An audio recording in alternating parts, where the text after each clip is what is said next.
Le livre du ciel. Tome 6. Même après toutes ces années dans cet état de souffrance, étant dans mon état habituel, je me suis trouvé hors de mon corps et j'ai vu une multitude de gens. À un endroit où on entendait des bruits de bombes et des coups de fusil. Des personnes tombées mortes ou blessées. Celles qui restaient fuyaient vers un palais avoisinant. Mais leurs ennemis les poursuivaient et les tuaient toutes. Je me suis dit, comme j'aimerais que le Seigneur soit là pour leur dire. Ayez pitié de ces pauvres gens. Je me suis mise à sa recherche et je l'ai trouvé sous la forme d'un petit enfant, mais il grandit peu à peu jusqu'à l'atteinte de l'âge parfait. Alors, je me suis approchée de lui et je lui ai dit. Aimable Seigneur, ne vois-tu pas la tragédie qui se passe?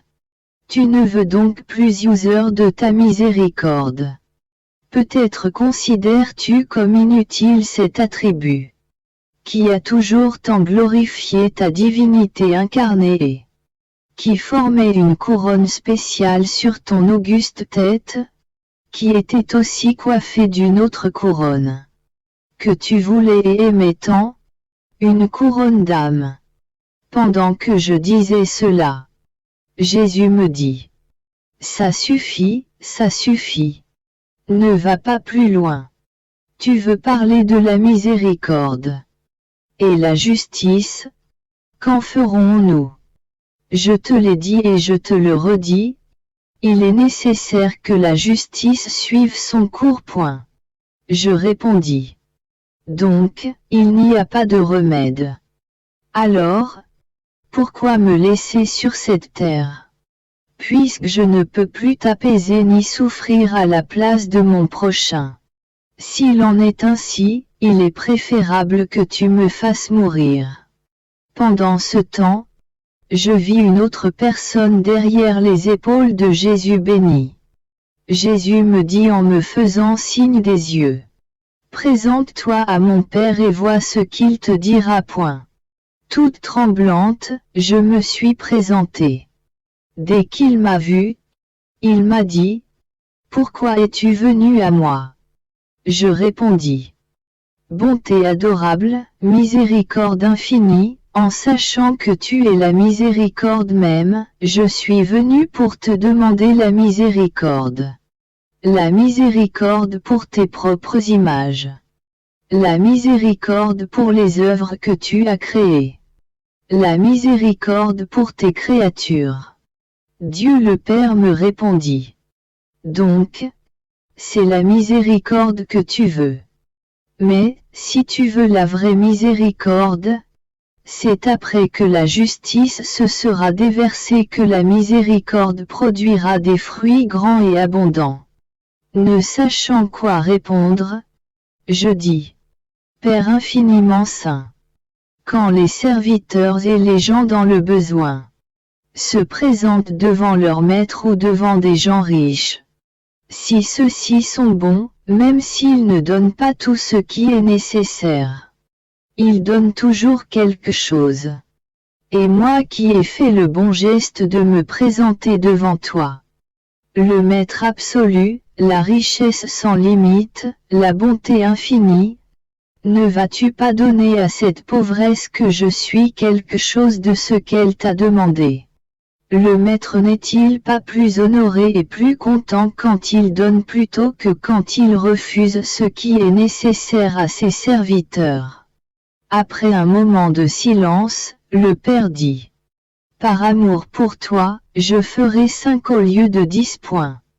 Ayant dit cela, le Père et le Fils disparurent. Alors, en beaucoup de lieux sur la terre, surtout en Europe, je vis se multiplier les guerres civiles et les révolutions. Je poursuivais dans mon état habituel. Il m'a semblé qu'il y avait autour de mon lit des personnes qui priaient notre Seigneur. Mais je ne portais pas attention à ce qu'elles voulaient. Je portais seulement attention au fait qu'il était taré. que Jésus ne s'était pas encore montré. Oh!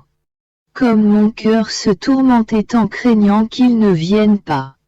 Je me disais: Seigneur béni, nous sommes à la dernière heure et tu n'es pas encore venu.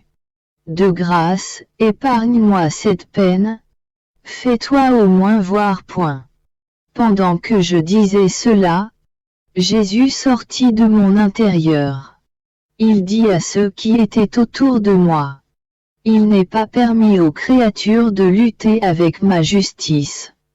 Cela est seulement permis à celles qui ont le titre de victime. Non seulement il leur est permis de lutter avec ma justice, mais il leur est aussi permis de jouer avec ma justice. Et cela, parce que, quand on lutte ou qu'on joue, on subit facilement des coups, des défaites et des pertes. La victime est prête à recevoir les coups, à se résigner dans les défaites et dans les pertes, sans porter attention à ses pertes ou à ses souffrances, mais seulement à la gloire de Dieu et au bien du prochain. Si je veux m'apaiser, j'ai ici ma victime, qui est prête à lutter et à recevoir sur elle toute la fureur de ma justice. On voit bien que les personnes autour de mon lit priaient pour apaiser le Seigneur. Je fus mortifié et amer en entendant ces paroles de notre Seigneur. Ce matin, étant hors de mon corps, je me suis trouvé avec l'enfant Jésus dans les bras. Nous étions entourés de plusieurs prêtres et autres personnes dévotes, dont plusieurs se laissaient aller à la vanité, au luxe et à la mode. Il me semble qu'il se disait entre eux le vieux proverbe, l'habit ne fait pas le moine. Jésus béni me dit: ma bien-aimée, oh! Que je me sens spolié de la gloire que me doivent les créatures et qu'elles me refusent avec impudence, même celles qui se disent dévotes. En entendant cela, je dis à l'enfant Jésus: cher petit de mon cœur, récitons 3 Gloria Patri avec l'intention de donner à la divinité toute la gloire que lui doivent les créatures. Ainsi, tu recevras un peu de réparation. Jésus dit: oui, oui, récitons-les. Et nous les avons récités ensemble. Ensuite, nous avons récité un Ave Maria avec l'intention de donner à la Reine Mère toute la gloire que lui doivent les créatures. Oh! Comme il était bon de prier avec Jésus béni! Je me sentais tellement bien que je lui dis: mon bien-aimé, comme je voudrais faire ma profession de foi dans tes mains en récitant avec toi le credo. Jésus répondit: tu réciteras le credo seul parce que c'est à toi de le faire et non pas à moi. Tu le diras au nom de toutes les créatures afin de me donner plus de gloire et d'honneur. Alors, je plaçai ma main dans celle de Jésus et récitai le credo. Ensuite, Jésus béni me dit: ma fille, il me semble que je me sens soulagé et que les noirs nuages de l'ingratitude humaine, surtout ceux des dévots, se sont éloignés. Ah!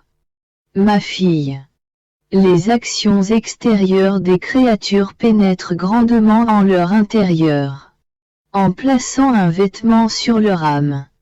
Quand la touche divine arrive à l'âme, celle-ci ne la sent pas vivement parce que des vêtements sales la recouvrent. Alors, comme elle n'éprouve pas la vivacité de la grâce, celle-ci est soit rejetée, soit infructueuse. Oh! Qu'il est difficile de rechercher les plaisirs et le luxe extérieurement et de mépriser ces choses intérieurement. Au contraire, on aime à l'intérieur et on se réjouit de tout ce qui nous entoure. Ma fille, vois par toi-même la douleur de mon cœur. De voir en ces temps mes grâces rejetées par toutes sortes de gens. Alors que la vie de mes créatures provient totalement de moi et que Toute ma consolation est de les assister, elles repoussent mon aide. Toi, viens partager mes souffrances et compatis à mon amertume. Ayant dit cela, il disparut. Et je suis resté tout affligé par les souffrances de mon adorable Jésus. Me trouvant dans mon état habituel, je me suis trouvé entouré de 3 vierges, qui me prirent et voulaient me crucifier de force. Mais comme je n'avais pas vu Jésus béni, toute craintive, je leur résistai. Voyant ma résistance, elles me dirent: Très chère petite sœur, ne crains pas à cause du fait que notre époux ne soit pas là. Laisse-nous commencer à te crucifier. Attiré par la vertu de tes souffrances, le Seigneur viendra. Nous venons du ciel. Comme nous avons vu les très graves maux qui doivent survenir en Europe, nous sommes venus pour te faire souffrir afin qu'ils soient atténués. Alors, elles me transpercèrent les mains et les pieds avec des clous. Mais avec une telle cruauté que j'ai cru que j'allais mourir. Pendant que je souffrais, Jésus béni vint. Me regardant d'un œil sévère, il me dit: Qui t'a commandé de te plonger dans ces souffrances? À quoi me sers-tu alors? À m'empêcher d'être libre de faire ce que je veux, et à être un continuel obstacle à ma justice. Je me suis dit intérieurement: Que veut-il de moi? Je ne voulais pas cela non plus. C'est elles qui m'ont incité et il s'en prend à moi. Mais je ne pouvais pas parler à cause de la douleur. En voyant la sévérité de notre Seigneur, ces vierges me firent souffrir davantage en retirant et en replantant les clous. Elles m'approchèrent de Jésus en lui montrant mes souffrances. Plus je souffrais, plus il semblait que Jésus s'apaisait. Quand elles l'ont vu plus apaisé et presque attendri par mes souffrances, elles partirent et me laissèrent seul avec notre Seigneur. Alors, Jésus m'assista.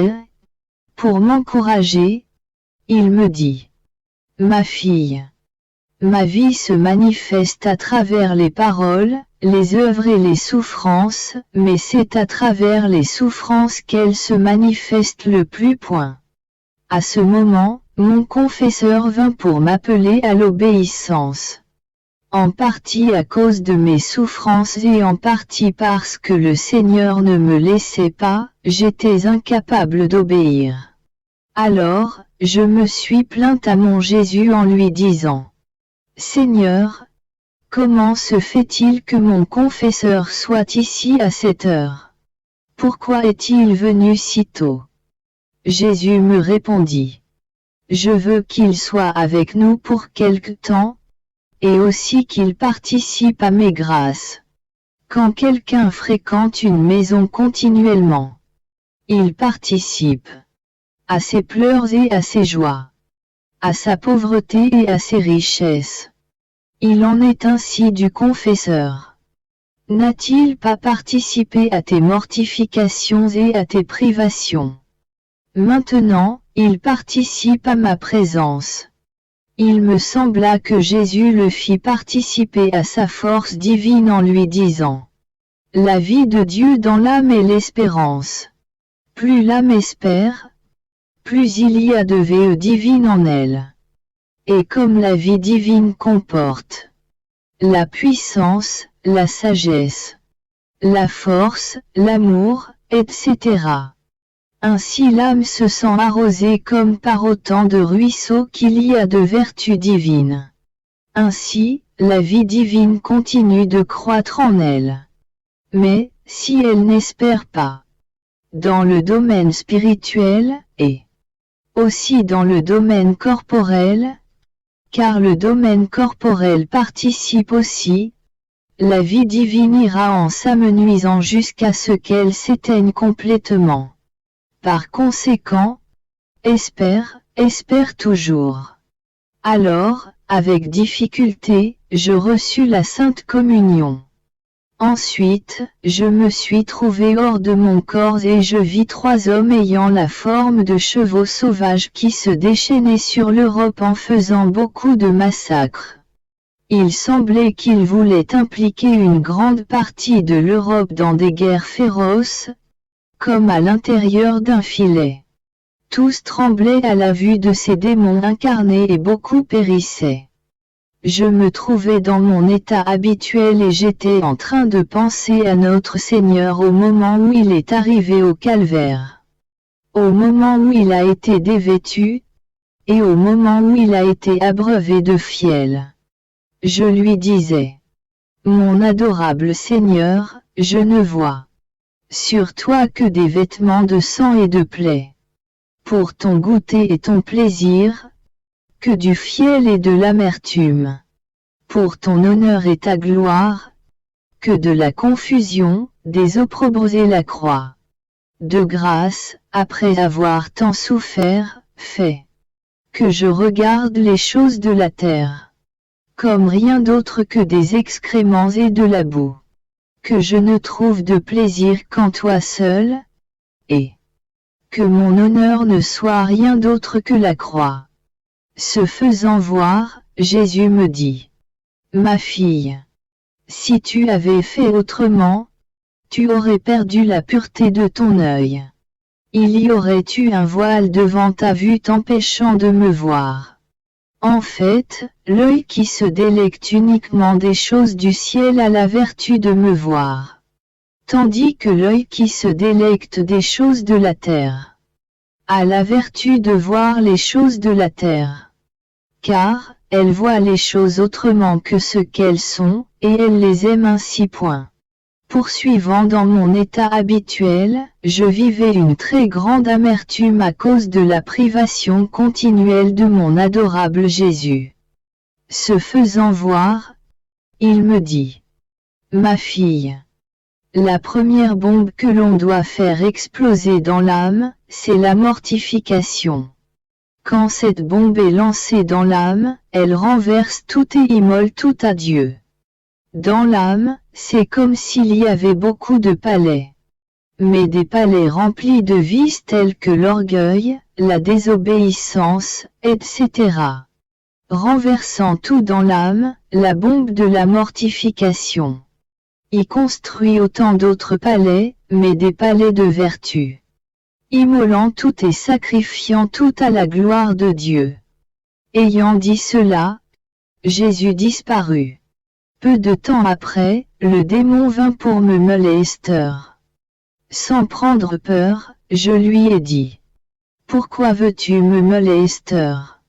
Si tu veux me montrer combien tu es courageux, prends une tige et bats-moi jusqu'à ce que je n'ai plus une goutte de sang.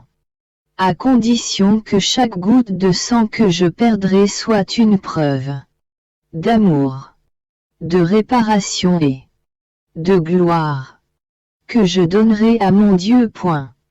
Il me dit: Je n'ai pas de tige avec moi pour te battre.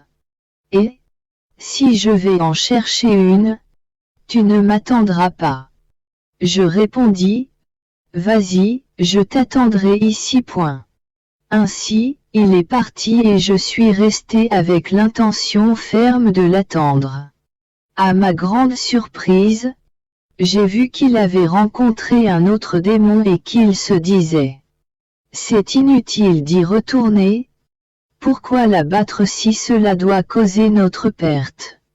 Il est bon de faire souffrir celui qui ne veut pas souffrir, car il pourrait offenser Dieu. Mais, avec celui qui veut souffrir, nous nous faisons du mal par nos propres mains. Le démon n'est donc pas revenu, et j'en fus contrarié. Je me trouvais dans mon état habituel. J'étais en train de méditer et d'offrir la passion de notre Seigneur, surtout son couronnement d'épines. Je priais Jésus pour qu'il donne la lumière aux esprits aveuglés, qu'il se fasse connaître, car il est impossible de connaître Jésus et de ne pas l'aimer. Alors, mon adorable Jésus sortit de mon intérieur et il me dit: Ma fille, que de ruines l'orgueil fait dans les âmes. Il forme un mur entre la créature et Dieu. Et il transforme mes images en démons. Si cela t'afflige tant que les créatures soient aveugles au point de ne pas comprendre et de ne pas voir l'abîme dans lequel elles se trouvent, et si cela te tient tant à cœur que je les aide. Ma passion sert de vêtement à l'homme, pour couvrir ses grandes misères, pour l'embellir et lui rendre tous les biens qu'il a perdus par le péché. Je t'en fais le dos afin que tu t'en serves pour toi et pour ce que tu veux. En entendant cela, une grande crainte m'envahit. Vu la grandeur du dos, je craignais de ne pas savoir l'utiliser, et par conséquent, de déplaire au donateur. Je dis à Jésus: Seigneur, je ne me sens pas la force d'accepter un tel dos. Je suis totalement indigne d'une telle faveur. Il vaut mieux que tu en disposes toi-même, toi qui es tout et qui connais tout. Toi seul sais à qui il convient d'appliquer ce si précieux vêtement. Pauvre moi, qu'est-ce que je connais? S'il est nécessaire qu'il soit appliqué à quelqu'un et que je ne le fasse pas, quel compte sévère ne me demanderas-tu pas? Jésus me répondit: Ne crains pas. Le donateur te donnera la grâce de ne pas rendre ce dos inutile. Crois-tu que je peux te faire un dos pour te faire du tort? Non, jamais. Je n'ai pas su quoi répondre tout en demeurant épouvanté et en suspens. Je me proposais d'écouter ce que me dira Dame Obéissance. Il va sans dire que ce vêtement n'est rien d'autre que tout ce que notre Seigneur a opéré, tout ce qu'il a mérité et tout ce qu'il a souffert. À la suite de quoi la créature reçoit ce vêtement pour couvrir sa nudité dépouillée de vertu, reçoit la richesse pour s'enrichir, reçoit la beauté pour se rendre belle, et reçoit le remède à tous ses maux. Ayant rapporté cela à Dame Obéissance, elle m'a dit d'accepter. Ce matin, comme Jésus béni ne venait pas, je me sentais tout opprimé et fatigué. Quand il vint, il me dit: Ma fille, n'accepte pas de te fatiguer de souffrir, mais agis plutôt comme si, à chaque nouvelle heure, tes souffrances commençaient. En fait, si l'âme se laisse dominer par la croix, celle-ci détruit en elle trois mauvais royaumes qui sont le royaume du monde, le royaume du démon, le royaume de la chair. Elle y construit trois bons royaumes qui sont le royaume spirituel, le royaume divin et le royaume éternel. Ensuite, Jésus disparut. Me trouvant dans mon état habituel, mon Jésus se fit voir brièvement dans mon intérieur. D'abord seul et ensuite, accompagné des deux autres personnes divines, tous trois dans un profond silence. En leur présence, je continuais mon travail intérieur habituel. Et il semblait que le Fils s'unissait à moi. Alors que, pour ma part, je ne faisais que le suivre. Tout n'était que silence. Dans ce silence, je ne faisais rien d'autre que de m'identifier avec Dieu. Tout mon intérieur, mes affections, mes battements de cœur, mes désirs et mes respirations, devenaient de profonds actes d'adoration à la majesté suprême.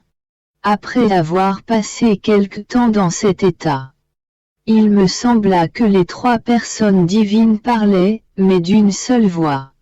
Elles disaient: Notre fille bien-aimée, il te faut du courage, de la fidélité et une très grande attention pour suivre ce que la divinité opère en toi. Car, tout ce que tu fais, ce n'est pas toi qui le fais. Tu ne fais rien d'autre que de donner ton âme comme résidence à la divinité. Il t'arrive comme à une pauvre femme qui n'a pour habitation qu'une masure que le roi lui demande pour y habiter, et que la femme accorde au roi en faisant tout ce qu'il veut. Alors, par le fait que le roi habite cette masure, celle-ci est remplie de richesse, de noblesse, de gloire et de tous les biens. Mais, à qui tout cela appartient-il? Au roi. Et si le roi quitte cette masure, que reste-t-il à la pauvre femme? Il ne lui reste que sa pauvreté. Je poursuivais dans mon état habituel. Dès que mon adorable Jésus vint, il me dit tout triste et tout souffrant. Ah! Ma fille! Si l'homme se connaissait lui-même, comme il se garderait de se souiller par le péché. Car sa beauté, sa noblesse et sa spécificité sont si grandes que toutes les beautés et toute la diversité des choses créées sont englobées en lui. En effet, toutes les autres choses de la nature ont été créées pour le service de l'homme. Et lui, il devait être supérieur à toutes. En conséquence, il devait posséder en lui toutes les qualités des autres choses créées. Comme toutes les autres choses furent créées pour l'homme. Et que celui-ci fut créé uniquement pour Dieu, pour faire ses délices. Non seulement l'homme devait-il englober en lui tout le créé, mais il devait le surpasser au point d'être l'image de la majesté suprême. Cependant, insouciant de tous ses biens, l'homme ne fait que se souiller des plus laides saletés. Ensuite, Jésus disparut. Je compris qu'il nous arrive à nous comme à une pauvre personne qui a reçu un vêtement en tissu d'or enrichi de pierres précieuses. Comme elle connaît peu ce genre de choses et ne connaît pas sa valeur, elle laisse ce vêtement exposé à la poussière, le salit facilement et le considère comme un vêtement de peu de valeur. De sorte que si on vient à le lui enlever, elle en souffre peu ou pas du tout. Tel est notre aveuglement en regard de nous-mêmes. Je me trouvais dans mon état habituel. Dès qu'il vint, Jésus me dit: Ma fille bien-aimée, la créature m'est si chère et je l'aime tant, que si elle comprenait cela, son cœur éclaterait d'amour. En la créant, je ne l'ai faite autre qu'un petit récipient rempli de parcelles divines. Elle possède des parcelles de tout mon être. Attributs, vertus, perfections. Selon la capacité que je lui ai donnée. Et cela, afin que je puisse trouver en elle des petites notes correspondant à mes notes et ainsi, pouvoir parfaitement me délecter et m'amuser avec elle. Quand l'âme traite avec les choses matérielles, et les laisse entrer dans son petit récipient rempli de divin, quelque chose de divin sort d'elle et quelque chose de matériel entre en elle. Quel affront pour la divinité et quel mal pour l'âme. Il faut faire très attention à ne pas laisser entrer dans l'âme des choses matérielles, s'il s'avère nécessaire de traiter avec elle. Toi, ma fille, sois attentive. Autrement, si je vois en toi des choses qui ne sont pas divines, je ne me ferai plus voir par toi. Ce matin, après m'être bien battu, Jésus béni est venu et il m'a dit: Ma fille, vois tout ce que l'on dit au sujet des vertus et de la perfection. Cependant, tout cela aboutit à un seul point: la consommation de la volonté humaine en Dieu. Ainsi, plus la créature est consumée en Dieu, plus on peut dire qu'elle contient tout et qu'elle est parfaite. Les vertus et les bonnes œuvres sont des clés qui ouvrent les trésors divins à la créature. Lui font acquérir plus d'amitié, d'intimité et de commerce avec Dieu. Cependant, seule la consommation fait d'elle une seule chose avec Dieu et met à sa disposition la puissance divine. Après m'être donné beaucoup de peine, Jésus béni est venu et il m'a dit: Ma fille, la perfidie humaine est arrivée au point d'épuiser ma miséricorde.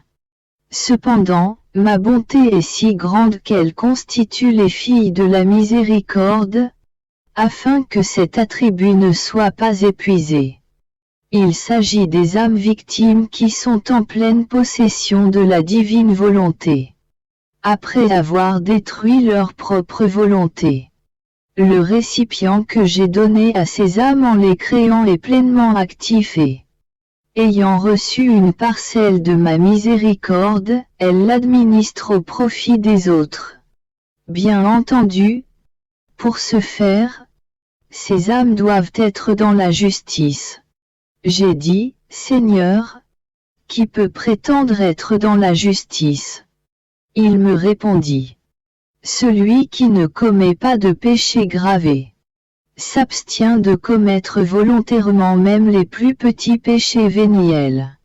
Ce matin, me trouvant dans mon état habituel, mon adorable Jésus se fit voir brièvement et il me dit: Ma fille, le signe que ma justice ne peut plus supporter l'homme est sur le point d'envoyer de graves châtiments. C'est quand l'homme ne peut plus se supporter lui-même. En effet, rejeté par l'homme, Dieu se retire de lui. Il lui fait ressentir tout le poids de sa nature, du péché et des misères. Et l'homme, incapable de supporter ce poids sans l'aide divine, cherche une façon de se détruire. C'est l'état dans lequel se trouve la présente génération. Mes journées sont de plus en plus douloureuses à cause de la privation presque continuelle de mon adorable Jésus.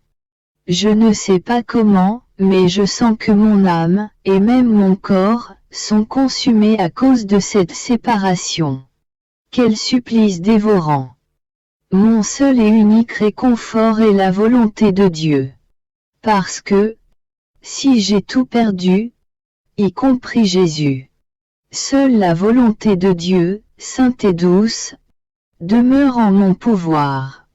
Aussi, ressentant que mon corps se fait lui aussi dévorer, je me réjouis à la pensée qu'il ne prendra pas trop de temps à fondrer. Par conséquent, qu'un jour ou l'autre, le Seigneur m'appellera à lui, ce qui mettra fin à cette si dure séparation. Ce matin, après beaucoup de luttes, oh! Quelle lutte! Jésus est venu brièvement et il m'a dit: Ma fille, la vie est une consommation continuelle. L'un la consume pour les plaisirs, un autre pour les créatures, un autre pour pécher, un autre pour ses intérêts personnels, quelques-uns pour leurs caprices. Il y a toutes sortes de consommations. Celui qui se consume tout en Dieu pourra dire avec certitude: Seigneur, ma vie s'est consumée dans l'amour pour toi. Non seulement je me suis consumé, mais je suis mort uniquement par amour pour toi. C'est pourquoi, si tu te sens continuellement consumé à cause de ta séparation de moi, tu peux dire que tu meurs continuellement en moi et que tu subis beaucoup de morts par amour pour moi. Si tout ton être se consume pour moi, si grande soit cette consommation, autant tu acquiers de divin en toi. Je poursuivais dans mon état habituel. Dès que Jésus béni vint, il me dit: Ma fille, quand l'âme se propose de ne pas pécher ou de faire quelque bien, mais elle n'agit pas selon cette décision, c'est que ses résolutions n'ont pas été prises avec sa volonté entière et que, La lumière divine n'a pas eu de vrai contact avec son âme. En fait, quand la volonté est sincère et quand la lumière divine lui fait connaître le mal à éviter ou le bien à faire, l'âme n'a pas de peine à mettre en pratique ce qu'elle s'est proposé. D'un autre côté, si la lumière divine ne décèle pas de stabilité dans l'âme, elle ne lui envoie pas la lumière nécessaire pour l'aider à éviter telle chose ou à faire telle autre. Il pourrait bien y avoir des moments de malchance ou d'abandon chez la créaturée.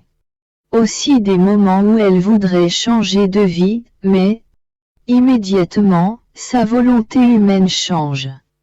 En somme, au lieu d'une véritable bonne volonté, il y a un mélange de passions s'activant selon les vents. La stabilité révèle le progrès de la vie divine dans l'âme. Car, puisque Dieu est immuable, celui qui possède Dieu partage son immuabilité dans le bien. Je me trouvais dans mon état habituel quand mon adorable Jésus sortit de mon intérieur. Il me tenait la tête soulevée parce que j'étais très fatigué de l'avoir attendu si longtemps. Il me dit: Ma fille, pour celui qui m'aime véritablement, tout ce qui lui arrive, intérieurement ou extérieurement, revient au même. Parce qu'il vit tout dans la divine volonté. De tout ce qui lui arrive, rien ne l'inquiète. Puisqu'il regarde tout comme venant de la divine volonté. Pour lui, tout est consumé dans la divine volonté. Son centre et son but sont uniquement elle. Il se meut toujours en elle comme à l'intérieur d'un cercle, sans jamais trouver le chemin pour en sortir. Il fait d'elle sa nourriture continuelle. Cela dit, Jésus disparut. Plus tard, il revint et il ajouta: Ma fille, fais en sorte que, pour toi, tout soit scellé dans l'amour. Si tu penses, tu dois penser dans l'amour. Si tu parles, si tu opères, si ton cœur palpite, si tu désires, tu dois faire tout cela dans l'amour. Même pour un seul désir qui se présente et qui n'est pas amour. Restreins-le à être amour. Ensuite, laisse-le aller. Pendant qu'il disait cela, il me semble qu'il toucha tout mon être avec sa main en y plaçant beaucoup de seaux d'amour. Ce matin, me trouvant dans mon état habituel, Jésus béni vint brièvement et il me dit: Ma fille, quand l'âme est détachée de tout, elle trouve Dieu en toutes choses. Elle le trouve en elle-même, elle le trouve en dehors d'elle. Elle le trouve dans les créatures. De sorte qu'on peut dire que toute chose se transforme en Dieu pour l'âme détachée de tout. Non seulement elle trouve Dieu, mais elle le contemple, le ressent et l'embrasse. Comme elle le trouve en tout, tout lui donne l'occasion de l'adorer, de le prier, de lui rendre grâce, de s'attacher plus intimement à lui. Cela dit, tes lamentations à cause de mes absences ne sont pas tout à fait raisonnables. Si tu me ressens dans ton intérieur, c'est signe que je suis non seulement à l'extérieur de toi, mais aussi à l'intérieur de toi, comme dans mon propre centre. Au début, j'ai oublié de dire que c'est la maman reine qui m'a amené Jésus. Et comme je le priais afin qu'il ne me laisse pas priver de lui, il m'a répondu par ce que je viens d'écrire. Je poursuivais dans mon état habituel. Dès que j'ai vu mon adorable Jésus, je lui ai dit: Mon Seigneur et mon Dieu. Jésus répliqua: Dieu, Dieu, Dieu seul. Ma fille, la foi fait connaître Dieu, mais la confiance le fait trouver. de sorte que la foi sans la confiance est une foi stérile. Bien que la foi possède d'immenses richesses pour enrichir l'âme. Si la confiance est absente, la foi reste toujours pauvre et dépourvue de tout. Pendant qu'il disait cela, je me sentais attiré en Dieu. Et je restais absorbé en lui comme une gouttelette d'eau dans l'immense océan. En le regardant, je ne voyais aucune frontière, ni en hauteur ni en largeur. Le ciel et la terre, les âmes bienheureuses et les âmes pèlerines étaient toutes immergées en Dieu. Je voyais aussi des guerres comme celle entre la Russie et le Japon. Les milliers de soldats qui mouraient ou allaient mourir, bien que, par la justice, la victoire appartiendra au Japon. Et j'ai vu des nations européennes comploter des guerres, même contre d'autres nations d'Europe. Mais qui pourrait dire tout ce que j'ai vu de Dieu et en Dieu? Voilà pourquoi je m'arrête ici. Ce matin, Jésus béni ne venait pas. Et moi, me trouvant hors de mon corps, j'allais et venais à la recherche de mon suprême et unique bien. Comme je ne le trouvais pas, mon âme se sentait mourir à chaque instant. Ce qui augmentait mon tourment, c'était que, pendant que je me sentais mourir, je ne mourrais pas. Si j'avais pu mourir, j'aurais atteint mon but de me trouver pour toujours dans mon centre qui est Dieu. Oh! Séparation! Comme tu es amère et douloureuse. Il n'y a pas de souffrance qui puisse se comparer à toi. Oh! Divine privation! Tu consumes et transperces. Tu es une épée à double tranchant qui coupe d'un côté et brûle de l'autre. La souffrance que tu donnes est immense, aussi immense que Dieu est immense. Pendant que je me déplaçais en errant, je me suis trouvé dans le purgatoire. Mes douleurs et mes pleurs semblaient augmenter la souffrance de ces pauvres âmes privées de leur vie qui est Dieu.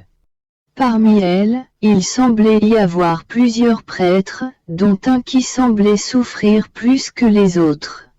Il me dit: mes graves souffrances proviennent du fait que, dans ma vie, j'ai été très attaché aux intérêts de ma famille, aux choses terrestres et un peu à quelques personnes. Cela fait beaucoup de tort à un prêtre, au point de lui former une cuirasse de fer couverte de boue qui l'enveloppe comme un vêtement. Seul le feu du purgatoire et le feu de la privation de Dieu, comparé au second, le premier disparaît, peuvent détruire cette cuirasse. Oh! Comme je souffre! Mes souffrances sont indicables. Prie pour moi. Quant à moi, je me sentis encore plus tourmenté et je revins dans mon corps. Plus tard, je vis comme une ombre de Jésus béni. Il me dit: ma fille, que cherches-tu? Pour toi, il n'y a aucun autre soulagement et secours que moi seul. Point. Ensuite, il disparut comme un éclair.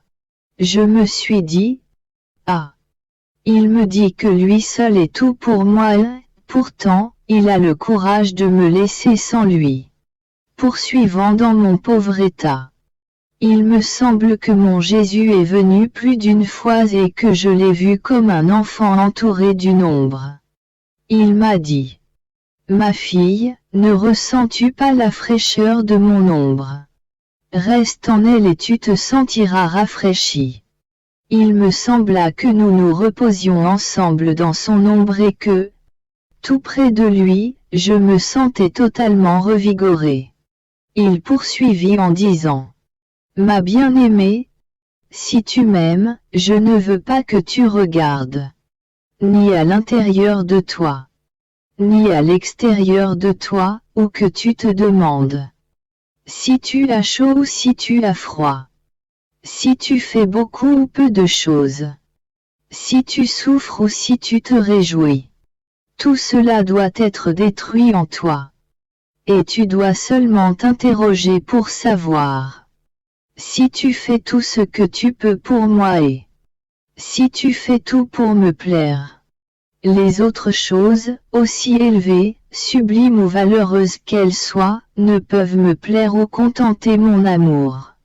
Oh! Combien d'âmes falsifient la véritable dévotion et profanent les œuvres les plus saintes avec leur volonté propre, en se recherchant toujours elles-mêmes. Même dans les choses saintes, si on recherche sa propre manière, son propre goût, sa satisfaction personnelle, si on se trouve soi-même, on s'éloigne de Dieu et on ne le trouve pas. Ce matin, quand il est venu, Jésus béni me transporta hors de mon corps. En me tenant par la main, il me conduisit sous la voûte des cieux, d'où on pouvait voir les bienheureux. On entendait leurs chants. Oh! Comme ils nageaient en Dieu. On voyait leur vie en Dieu et la vie de Dieu en eux. Ce qui semblait être l'essentiel de leur félicité. Il me sembla aussi que chaque bienheureux est un nouveau ciel dans cette demeure bénie. Chaque ciel distinct des autres, en conformité avec la manière dont il s'était comporté avec Dieu sur la terre. Quelqu'un a-t-il cherché à aimer Dieu davantage sur la terre? Il l'aimera davantage dans le ciel et il recevra de Dieu un amour toujours nouveau et grandissant. Tel autre a-t-il cherché à glorifier Dieu davantage sur la terre? Dieu béni lui donnera une gloire toujours grandissante, une gloire calquée sur la gloire divine. Et ainsi de suite pour toutes les autres façons de se comporter avec Dieu sur la terre. On peut donc dire que ce qu'on fait pour Dieu sur la terre, nous le continuerons dans le ciel, mais avec une plus grande perfection. Autrement dit, le bien que nous faisons sur la terre n'est pas temporaire, mais il durera éternellement et il resplendira continuellement devant Dieu et autour de nous. Oh! Comme nous serons heureux de voir que la gloire que nous donnerons à Dieu, et aussi notre propre gloire, viendront de ce bien minime réalisé d'une façon bien imparfaite sur la terre. Si tous pouvaient voir cela, oh! Comme ils s'efforceraient davantage d'aimer le Seigneur, de le louer, de lui rendre grâce, etc., afin de pouvoir le faire avec une plus grande intensité dans le ciel. Mais, qui peut tout dire? Il me semble que je suis en train de dire beaucoup de sottises sur ce bienheureux séjour. Mon esprit en garde l'idée, mais ma bouche ne trouve pas les mots. Cela dit, je poursuis. Jésus me transporta ensuite sur la terre. Oh! Que les malheurs de la terre sont horribles en ces tristes temps. Pourtant, il semble que ce ne soit rien comparé à ce qui va venir. Autant du côté laïque que du côté religieux. Il semble qu'on réduira en lambeaux notre bonne et sainte mère l'Église ainsi que ses enfants. Ensuite, Jésus me ramena dans mon corps en me disant: dis-moi un peu, ma fille, ce que je suis pour toi. Je répondis: tout. Tu es tout pour moi, rien n'entre en moi sauf toi seul. Jésus poursuivit: moi, je suis tout pour toi. Il n'y a rien de toi qui ne sorte de moi, je trouve toutes mes délices en toi. Ainsi, parce que je suis tout pour toi, tu peux voir ce que tu es pour moi. Cela dit, Jésus disparut. Poursuivant dans mon état habituel, Jésus est venu brièvement en se présentant comme Roi et Seigneur de toutes choses. Il avait une couronne royale sur la tête et un sceptre de commande à la main. Il m'a dit en latin: j'écris ce que j'ai pu comprendre. Ma fille, je suis le roi des rois et le seigneur des seigneurs. À moi seul reviennent les hommages royaux que les créatures me doivent. En ne me les rendant pas, elles ne me reconnaissent pas comme créateur et maître de tout. Pendant que Jésus disait cela, il semblait tenir le monde dans sa main. Il le tournait et le retournait dans le but que les créatures se soumettent à son autorité et à sa royauté. Je vis aussi comment notre Seigneur gouvernait et dominait sur mon âme avec une maîtrise telle que je me sentais totalement immergé en lui. Il gouvernait mon esprit, mes affections et mes désirs comme par un courant électrique. Jésus dirigeait tout et gouvernait sur tout. La matinée s'est déroulée dans une grande amertume à cause de la privation de mon suprême et unique bien. J'étais hors de mon corps. Ma souffrance était si grande que ce que je trouvais en moi, je voulais le détruire parce que je le voyais comme un empêchement à trouver Dieu, mon tout. N'y arrivant pas, je criais, je pleurais et je courais plus vite que le vent.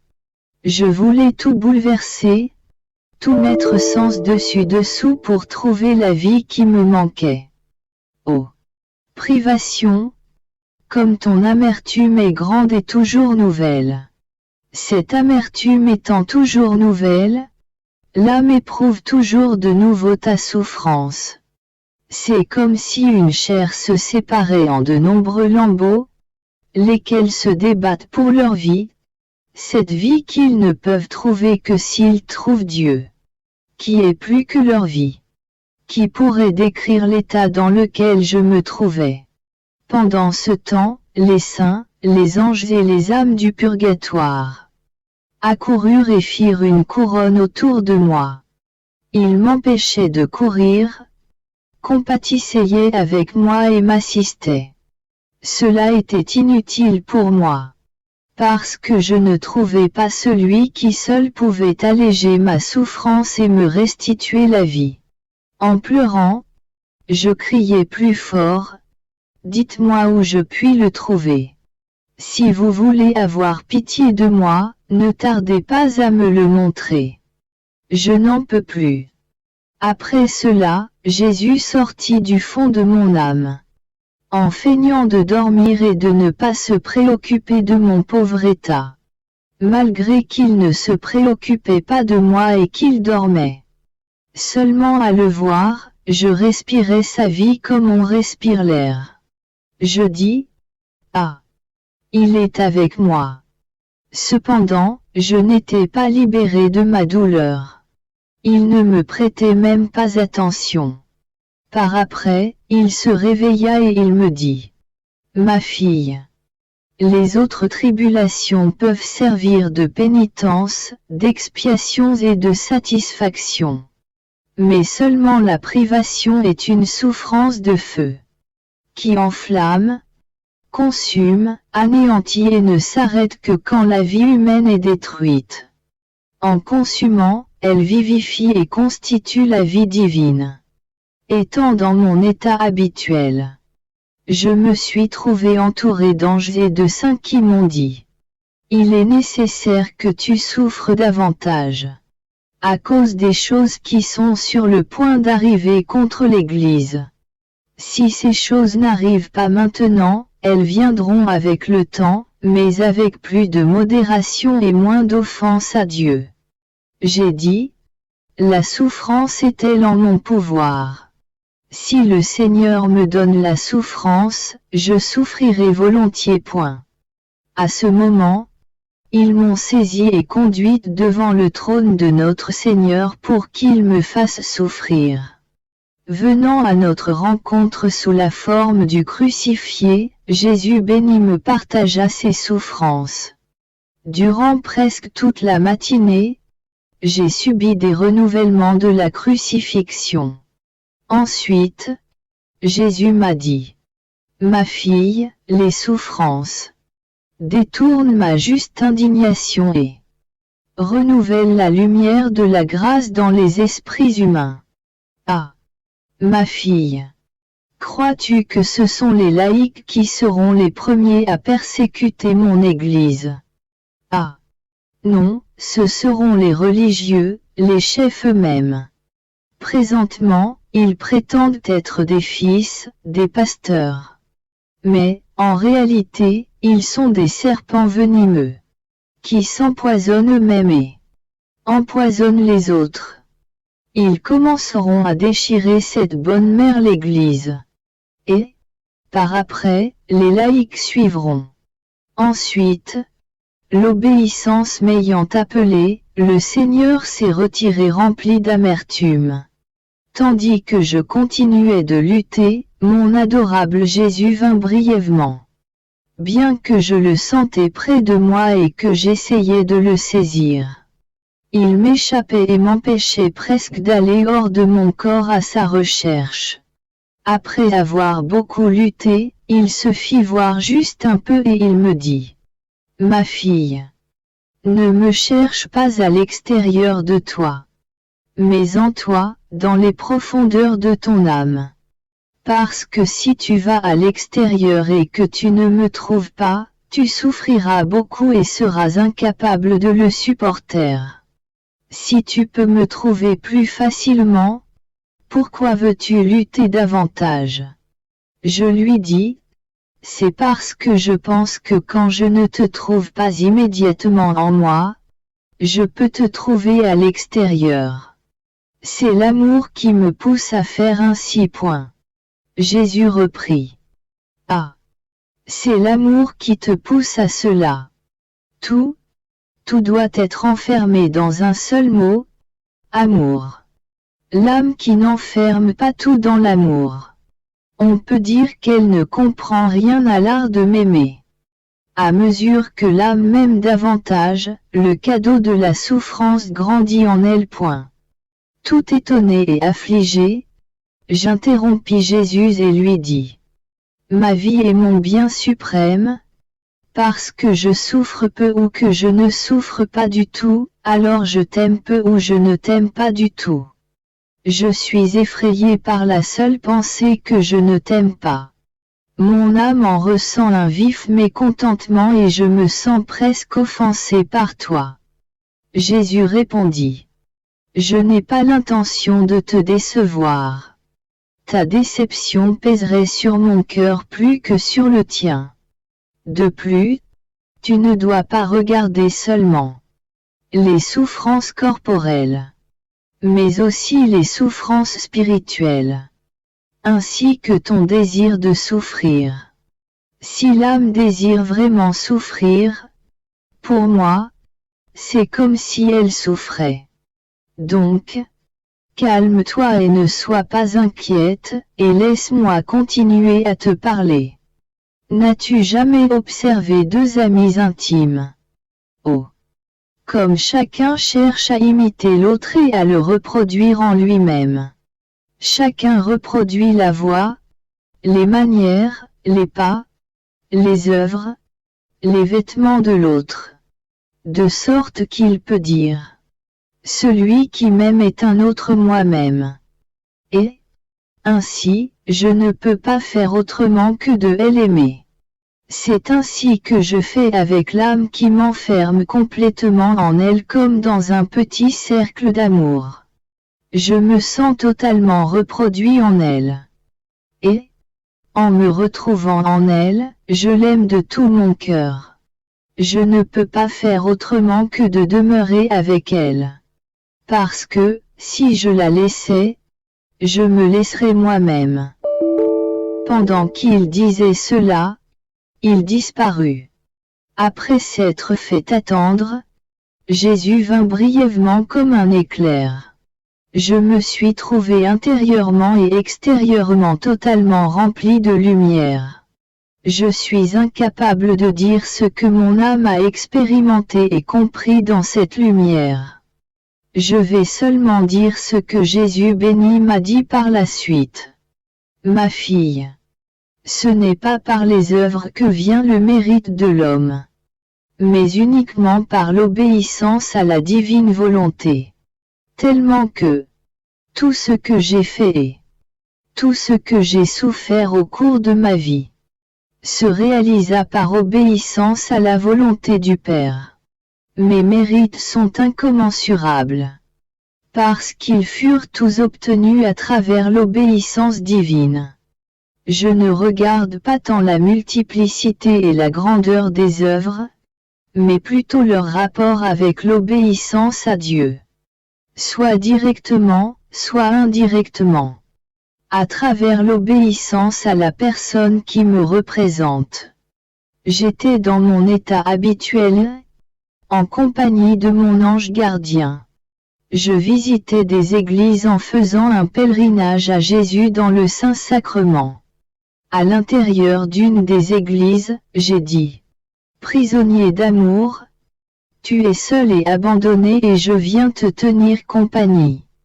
Et pendant que je te tiens compagnie, je veux t'aimer pour ceux qui t'offensent, te louer pour ceux qui te méprisent, te remercier pour ceux en qui tu déverses tes grâces et qui ne te rendent pas le tribut de la reconnaissance, te consoler pour ceux qui t'affligent, réparer pour toute offense à ton égard. En un mot, je veux faire pour toi tout ce que les créatures te doivent, parce que tu demeures toujours dans le très saint sacrement. Je veux répéter cela autant de fois qu'il y a de gouttes d'eau et de grains de sable dans la mer. Pendant que je disais cela, toute l'eau de la mer devint présente à mon esprit et je me suis dit: ma vue ne peut pas saisir l'immensité de la mer, ni connaître la profondeur et le poids de ces immenses eaux. Le Seigneur sait tout cela point. Et je restais là, tout émerveillé.